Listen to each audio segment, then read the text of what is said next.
Hi everyone, I am Dr. Aishwarya Jose, Consultant Gynecologist at Amala Multi-Speciality Hospital, Iriti. ഇന്ന് നമ്മൾ സംസാരിക്കുന്നത് breast ക്യാൻസറിനെ കുറിച്ചാണ്. ഇപ്പോൾ എല്ലാ സ്ത്രീകളിലെയും ഇന്ത്യയിലെയും ലോകത്തിലെയും ഏറ്റവും കൂടുതൽ സ്ത്രീകളിൽ ഉണ്ടാകുന്ന ക്യാൻസറിൽ ഒന്നാണ് ബ്രസ്റ്റ് ക്യാൻസർ. അപ്പോൾ ഇത് നമുക്ക് ഏർലി ആയിട്ട് ഡയഗ്നോസ് ചെയ്താൽ ഏർലി ആയിട്ട് കംപ്ലീറ്റ് ആയിട്ട് ക്യൂർ ചെയ്യാൻ പറ്റുന്ന ഒരു ക്യാൻസറാണ്. ഫസ്റ്റ് മനസ്സിലാക്കേണ്ടത് ബ്രസ്റ്റിൽ കാണുന്ന എല്ലാ തടിപ്പും ക്യാൻസർ അല്ല. Not all lumps are cancerous. ഇപ്പം ബ്രസ്റ്റിൽ പേടിക്കേണ്ടതായിട്ടുള്ള അല്ലാത്തേക്കൂട്ട് തടിപ്പുകളും ഉണ്ട്. അതിന് പറയുന്നതാണ് ബിനൈൻ സിസ്റ്റ്, ബ്രസ്റ്റ് സിസ്റ്റ് എന്ന് പറയും.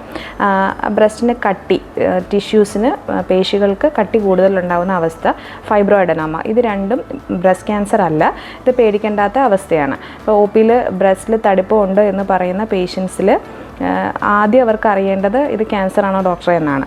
അപ്പം ബ്രസ്റ്റിൽ not all lumps are cancerous. അപ്പോൾ നിങ്ങൾക്ക് ചെയ്യാൻ പറ്റുന്നത് എന്തെങ്കിലും തടിപ്പ് നിങ്ങൾ നോട്ടീസ് ചെയ്യുകയാണെങ്കിൽ ഹോസ്പിറ്റലിൽ വന്ന് ഡോക്ടറെ കൺസൾട്ട് ചെയ്യുക. ഇപ്പോൾ കയ്യിൽ കിട്ടുന്ന തടിപ്പുകളാണെങ്കിൽ നമുക്ക് പരിശോധിച്ച് നോക്കുന്ന അവിടെ മനസ്സിലാകും. ചെറിയ തടിപ്പുകളാണെങ്കിൽ നമുക്ക് ചിലപ്പോൾ സ്കാനിങ് എടുത്ത് നോക്കേണ്ടി വരും. ഇനി 40 വയസ്സ് കഴിഞ്ഞിട്ടുള്ള സ്ത്രീകളിൽ ബ്രസ്റ്റിൻ്റെ എക്സ്റേ ആണ് ഏറ്റവും ബെസ്റ്റ്. മാമോഗ്രാം എന്നാണ് അതിന് പറയുന്നത്.